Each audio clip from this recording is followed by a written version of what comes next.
Hi everyone, so we'll be discussing risk management and business sustainability in Fisher's Ventures. So this topic highlights the importance of fisheries in global food security and the protein supply for over a billion people, emphasizing the necessity of sustainable practice to minimize impact on habitats and leave enough fish on the ocean.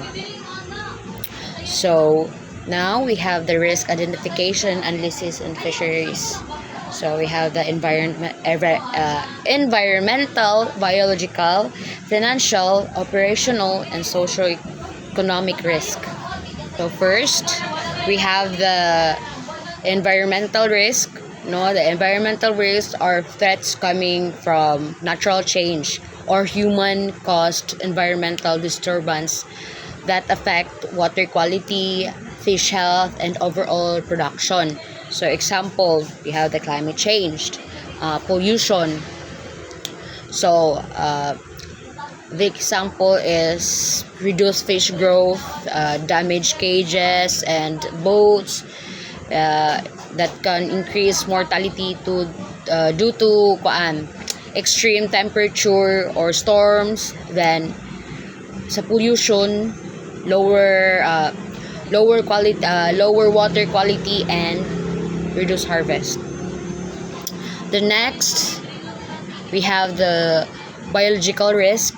So this risk is involve change also, and fish population or health include overfishing, habitat destruction, and disease transfer between wild and farmed species.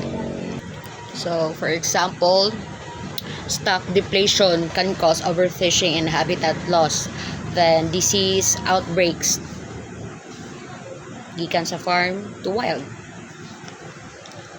Third, we have the financial risk. So this risk is related to money, price, and access to capital necessary to operating a fishing or aquaculture business. So example, we have the price volatility and the investment challenges. So and price can reduce profit, cause unstable income, and make it harder for fishers to recover cost. Then and investment challenges, so to limited access to capital make it difficult to buy, maglisod tag palit sa equipment, and ma-expand atong mismong ato ang business, or dilitad kadali na maka-recover sa mismong disaster sa unsa man gayong hitabo sa atong mismong business. And fourth, we have the operational risk. So this risk is are threats that come from daily activities and equipment performance and the physical demands of fishing operations. So like long hours and fatigue, increased chance of accident, injuries, and lower productivity. Then the mechanical failure, like winches, the kanang mga makina that can cause delays, then oras, masayang ang mga oras, dayon mga broken mga guba na nets, or mismo sa mga dangerous na situation, ana siya. So last, we have the socio-economic risk. Example, policy changes and regulations, labor issues like safety, social security, and contracts. So next, so we have the risk management strategies for fisheries. No, so we have the three strategies here. That we have the risk avoidance and reduction, risk transfer and mitigation, then emergency preparedness and response. I mean, risk avoidance and reduction. So taking preventative actions to minimize or eliminate potential risk. Example, gear modification, ano siyang mga mugamit kag mga kuan, fishing gear na maka-reduce siya o reduces bycatch na kanang makakuha pa kanang makuha bitaw nimo I mean makakuha kag intentionally no na isda na or mga isda na dili nimo mismong target, like imo ang target is kuha nimo puro target nimo is tuloy pero nakakuha ka intentionally og tuna, anong yan nabitaw busuli kaya na siya. Then another example, area closure. So likayan nato ang mga sensitive areas no, like such as spawning grounds. So likayan dyan nato na siya na dili ta mabot diha. Second, the risk transfer and mitigation. So this strategy no, transferring the risk to another party or mitigating the impact of unavoidable risk. So example, the diversifying livelihoods.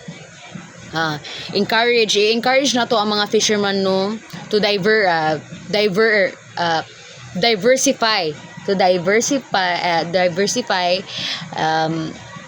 their income sources, such as through aquaculture, tourism, or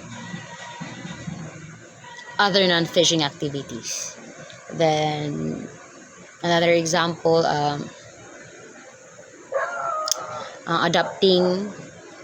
adaptive management. So using management strategies that can be adjusted based on monitoring and feedbacks. So last but not the least, the emergency preparedness and response. So this strategy establishing clear guidelines and framework for responding to emergencies to save lives and livelihoods. So for example, environmental compliance, adhering to environmental regulations and best practices to prevent pollution and habitat destruction. So kani dapat i-apply jud ni nato no, okay, para kato ma-minimize ang mismong mga risk.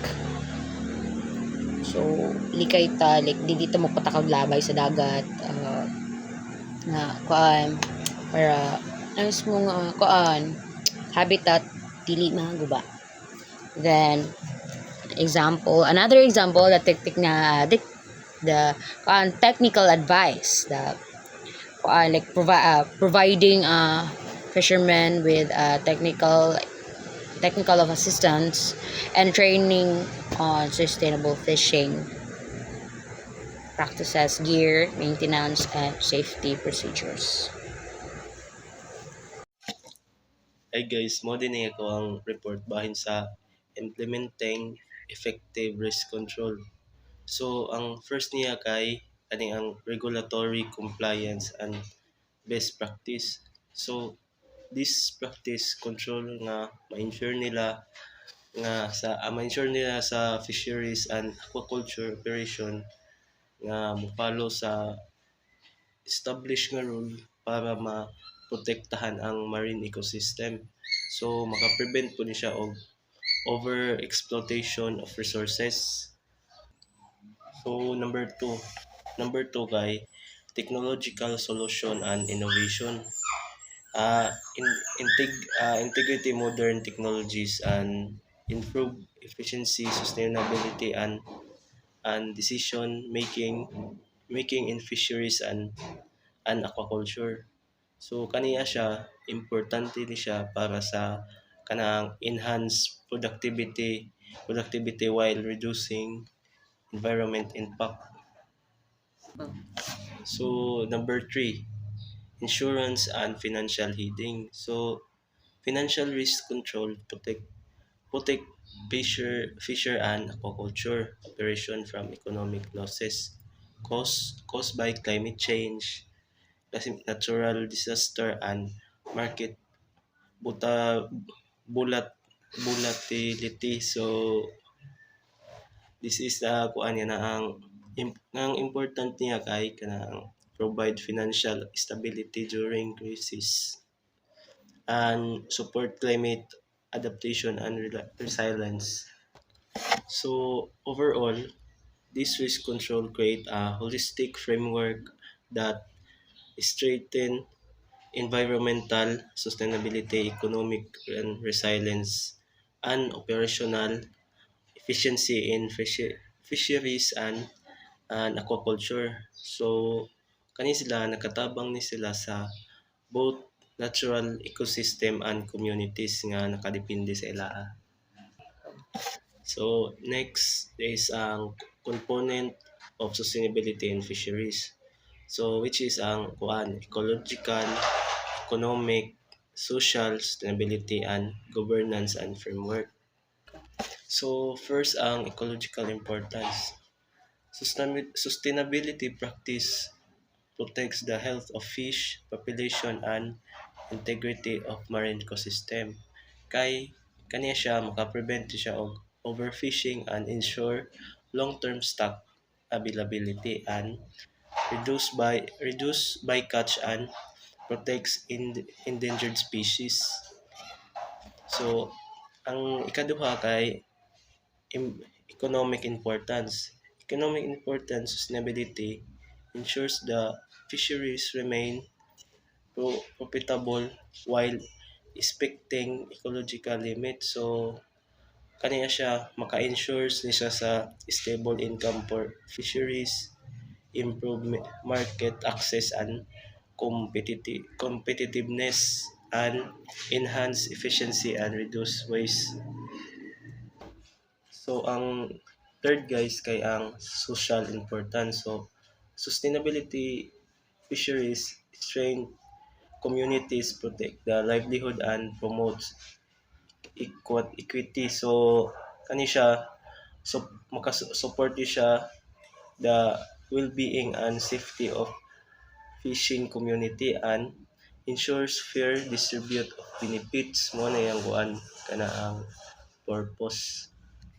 So ang kinalasan mo ni siya ang governance importance. So strong governance ensure compliance, accountability and effective management of fisheries. So kaniya siya is kanang maka establish clear laws and regulation and define rights and responsibilities among stakeholders. So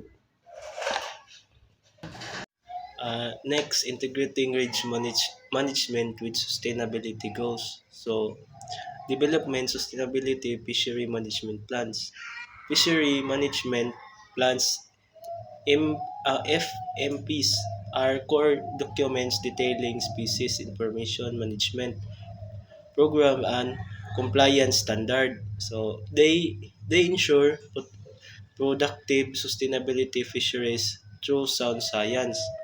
Key goals include strengthening partnership, adapting to emerging issues, and promoting transparent accountability process to ensure sustainability resource use. So we have monitoring and evaluation for continuous improvement.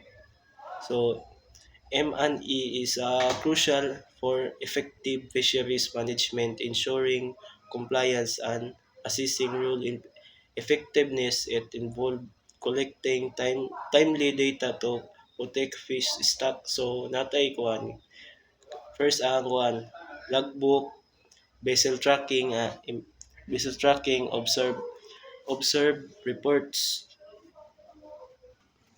and we have reporting and transparency. Transparency is fisheries ensures better evaluation, participatory decision making, and effective monitoring for sustainability resource explanation. In initiatives like the Global Charter and FITI set clear standard for government to publish fisheries management information online ensures accountability. And next is conclusion, building resilience fisheries venture.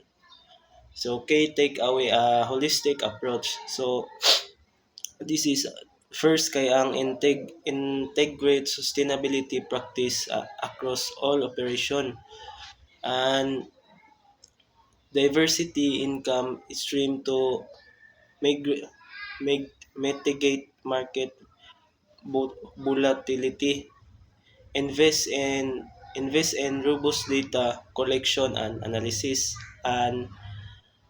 and foster community engagement and stakeholder partnership, and adapt to climate change impact through innovation, and leverage technology for improved efficiency and traceability. So, mora nito na ako ang report, and thank you.